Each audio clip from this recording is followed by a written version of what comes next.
National education policy job दिलाने में कैसे मदद कर सकती है, यह सवाल सभी के मन में है।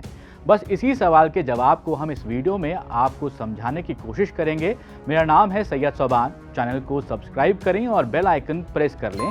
शुरू करते हैं इस वीडियो को।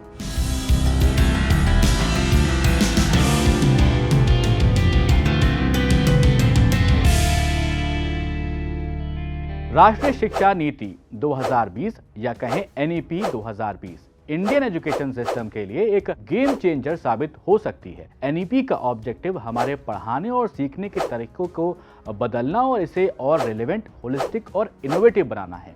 लेकिन सवाल ये कि ये कैसे मुमकिन होगा? एनईपी 2020 में ऐसा क्या है जो जॉब सेक्टर में रेवोल्यूशन ला सकता है? अगर हम पॉलिसी की बात करें तो ये पॉलिसी बहुत वाइड है। इसके कुछ पॉइंट्स ही हम इस वीडियो में डिस्कस करेंगे। सबसे पहले बात करते हैं एकेडमिक स्ट्रक्चर की। हमने और आपने जो पढ़ाई की है वो 10+2 में की है, लेकिन अब इसे बदलकर 5+3+3+4 स्ट्रक्चर में किया जा रहा है। अब इसको समझते हैं कि आखिर ये है क्या। पढ़ाई के पहले 5 साल को फाउंडेशनल स्टेज कहा गया है, जिसमें कि पहले 3 साल में आंगनवाड़ी, प्री स्कूल या फिर बाल वाटिका में पढ़ाई करनी होगी। उस समय स्टूडेंट की उम्र 3 साल से 6 साल होगी और बाकी के 2 साल में क्लास 1 और 2 को शामिल किया गया है। ये सब फाउंडेशनल स्ट्रक्चर में आएगा। इसके बाद के 3 साल को प्रिपरेटरी स्टेज कहा गया है। इसमें स्टूडेंट की एज 8 to 11 ईयर्स होगी, जिसमें कि वो क्लास 3 से 5 में पढ़ाई करेगा। फिर 3 साल मिडिल स्टेज के होंगे, जहां क्लास 6 से 8 में स्टूडेंट की एज 11 to 14 होगी। और फिर सेकेंडरी स्टेज, जिसमें कि स्टूडेंट की एज 14 साल से 18 साल होगी और क्लास 9 से क्लास 12 तक स्टूडेंट यहां पर इसको कंप्लीट करेगा। ये नया पेडागोजिकल स्ट्रक्चर होगा। अब आपका सवाल होगा कि इस स्ट्रक्चर से क्या फ़ायदा होने वाला है, तो वो भी समझते हैं। जानकार बताते हैं कि इस स्ट्रक्चर से language, numeracy, social emotional development पर हर एक स्टूडेंट का फाउंडेशन मजबूत होगा, जो आगे आने वाली पढ़ाई के लिए स्टूडेंट को पहले से ही तैयार करेगा। शुरुआत में स्टूडेंट के ऊपर पढ़ाई का काफ़ी ज़्यादा प्रेशर हो जाता था, जिसे कम करने के लिए शुरुआत में एक्सपीरियंशियल और प्ले बेस्ड लर्निंग पर फोकस किया जाएगा। इससे फ़ायदा ये होगा कि स्टूडेंट अपने इंटरेस्ट के हिसाब से सीखेगा और अपने पेस के हिसाब से आगे बढ़ेगा। ये तो बात हो गई पेडागोजिकल स्ट्रक्चर की। अब आगे बढ़ते हैं इस वीडियो में। अब जॉब्स में कैसे ये पॉलिसी आपको मदद करेगी, उसको समझने के लिए हमने एक्सपर्ट से भी बात की है और उनसे समझने की कोशिश की है कि एनईपी में आखिर क्या खास है। आपको भी मिलवाते हैं मिस्टर अभिजीत मुखर्जी से, जो कि डायरेक्टर एंड सीईओ हैं ज़ैमिट के। साथ ही साथ वो मॉन्स्टर के भी एक्स सीईओ रह चुके हैं। उनसे सबसे पहले समझते हैं कि पुरानी एजुकेशन पॉलिसी से एनईपी 2020 कैसे बेहतर है। फर्स्ट ऑफ ऑल, एनईपी जो फोकस कर रही है कि पहले ज़माने में था कि लोग सिर्फ एकेडमिक में फोकस करते थे, सिर्फ पढ़ाई में फोकस करते थे, एग्ज़ाम्स के ऊपर फोकस करते थे। एनईपी डेवलप कर रहे हैं लोगों को कि वो एजुकेशन एकेडमिक्स के बियॉन्ड डेवलपमेंट आए, होलिस्टिक डेवलपमेंट की बात कर रहे हैं। सो ना कि only education but critical thinking, social skills, skills of emotional intelligence, ये सब के बारे में बात की जा रही है। इसमें फोकस ये है कि आपकी क्रिटिकल थिंकिंग, क्रिएटिविटी, कम्युनिकेशन, ये सब स्किल्स जब डेवलप होंगे आप ज़्यादा सक्सेसफुल रहेंगे। दूसरी बात यह है कि ये आपको अपॉर्चुनिटी दे रही है कि आप मल्टी डिसिप्लिनरी सब्जेक्ट्स पढ़ सकते हैं। पहले फोकस था कि सिर्फ आप या तो इंजीनियरिंग पढ़ें या बायोलॉजी पढ़ें या कॉमर्स पढ़ें, बट आप फोकस ये हो जाए कि आप सीनियर क्लासेस में आप जाके मल्टी डिसिप्लिन, मल्टी सब्जेक्ट्स पढ़ सकते हैं, जिससे आपकी स्कोप, आपकी अपॉर्चुनिटी बहुत बढ़ सकती है। एनईपी ये मानती है कि जो अर्ली एजुकेशन बहुत ही इम्पॉर्टेंट है, क्लास फाउंडेशन लेवल जो है, क्लास एज 3 से एज 8 तक, वो बहुत क्रिटिकल है। उसके लिए एनईपी चाहती है कि हर बच्चे को यूनिवर्सल एक्सेस मिले एजुकेशन पे। लेकिन ये भी ज़रूरी है कि हमारे टीचर्स की भी स्किल्स लगातार डेवलप होती रहे। इसके लिए भी एनईपी में बात कही गई है। इस पर क्या कुछ है वो भी समझिए।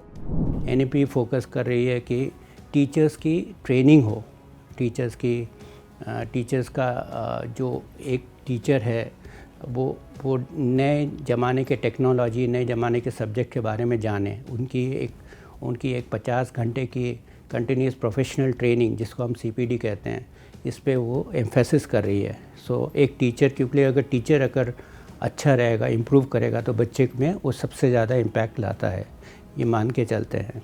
NEP में इनिशियल लेवल पर स्टूडेंट्स को ट्रेनिंग देने की भी बात कही गई है। प्रैक्टिकल लर्निंग और वोकेशनल पर भी लगातार फोकस किया गया है, जिससे स्टूडेंट जो है वो आगे चलकर जॉब रेडी हो सके। प्रैक्टिकली वोकेशनल ट्रेनिंग को मेन स्ट्रीम एजुकेशन के साथ इंटीग्रेट करना भी बड़ा क्रिटिकल है।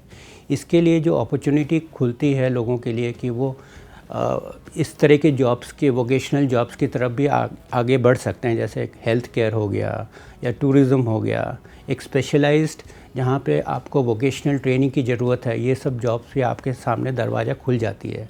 तो इस ट्रेनिंग से लोगों को अपने चॉइस के हिसाब से, अपने इंटरेस्ट के हिसाब से जॉब करने का मौका मिलता है।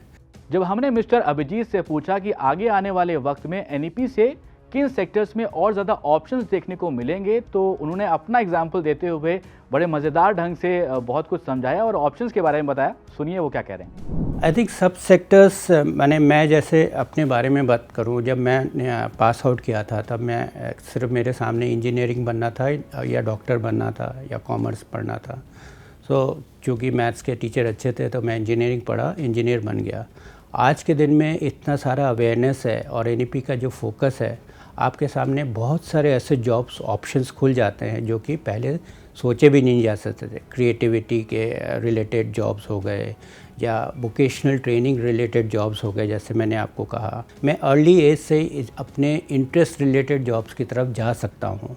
मेरे को जब इंटर रिलेटेड सब्जेक्ट्स पढ़ूँ, जैसे बायो साइंसेस हो गए, तो आपने बायोलॉजी भी पढ़ी और टेक्नोलॉजी भी पढ़ी। फार्मास्यूटिकल कंपनीज़ में आपके लिए अपॉर्चुनिटीज़ मिल जाते हैं। NEP में टेक्नोलॉजी पर भी फोकस है। आप देख ही रहे हैं कि किस तरह से AI यानी कि आर्टिफिशियल इंटेलिजेंस के टूल्स नज़र आने लगे हैं, जैसे ChatGPT एटसेट्रा। जब NEP को डिज़ाइन किया गया तो टेक्नोलॉजी पर भी काफ़ी ज़्यादा फोकस किया गया, लेकिन इस पर क्यों फोकस किया गया वो भी समझते हैं। NEP फोकस, जैसे मैंने कहा कि डिजिटल टेक्नोलॉजी पे ला रही है। इसके कारण वो कह रही है कि बच्चों को अर्ली एज से AI में माने और टेक्नोलॉजी रिलेटेड सब्जेक्ट्स में इंटीग्रेट किया जाए। AI चाहती है कि खाली ना कि आप कोडिंग जानो, but you have an holistic view कि आप उस डेटा को लेके उसकी पैटर्न्स को समझो, उसके बारे में समझो, प्रॉब्लम सॉल्विंग स्किल्स के बारे में बात कर रही है। तो NEP जो कह रही है कि आपको डेवलप करना है problem solving skills, creative skills, ये अगर फोकस में आ जाती है, it will help you take up jobs in the AI sector for example. NEP के ज़रिए स्टूडेंट को अपने इंटरेस्ट को पहले से ही आइडेंटिफाई करने में मदद मिल सकती है, और जैसा हम जानते ही हैं कि जॉब्स में इंटरेस्ट बहुत ज़रूरी है। तो सवाल यही है कि क्या पहले ही स्टूडेंट अपने इंटरेस्ट को आइडेंटिफाई कर सकेगा और किस सेक्टर में जॉब को ऑप्ट करना है, इसका पता पहले से लग सकता है। आई थिंक पता चल सकता है, माने एक अच्छा गाइडेंस मिल सकता है। आपको अगर रेगुलर असेसमेंट है, आपके सामने अगर अपॉर्चुनिटीज़ रहें, तो आपको पता चल सकता है कि आपकी नेचुरल टैलेंट किस तरफ है। फॉर एग्ज़ाम्पल, अगर आपको मैथ्स रिलेटेड चीज़ें अच्छी लगती हैं, लॉजिकल रिलेटेड अच्छी लगती हैं, तो आप उस तरफ अग्रसर कर सकते हैं। अगर आपको क्रिएटिविटी चीज़ें अच्छी लगती हैं, कंटेंट रिलेटेड चीज़ें लगती हैं, तो उस तरफ आप अग्रसर कर सकते हैं। This is one level. Second level पे अगर NEP कहती है कि आपको अपॉर्चुनिटी दिया जाएगा इंटर्नशिप्स करने के लिए माने ऑर्गेनाइजेशंस में। आप जब अलग अलग जगह इंटर्नशिप्स करते हो, ट्राई आउट करते हो, आपको पता रहता है प्रैक्टिकली कि आपको इस तरह का जॉब आपको पसंद आएगा कि नहीं। तो आपको एक चॉइस पहले से मिल जाता है कि आपको किस तरफ आपका ज़िंदगी आप बढ़ा सकते हैं। NEP को पूरी तरह से इम्प्लीमेंट होने में काफ़ी टाइम लगेगा, लेकिन ये बात कही जा सकती है कि जॉब सेक्टर में एक रेवोल्यूशन देखने को मिल सकता है। आपको ये वीडियो कैसा लगा ज़रूर कमेंट बॉक्स में हमें लिख के बताइएगा, और वीडियो को लाइक करें और शेयर करना ना भूलें।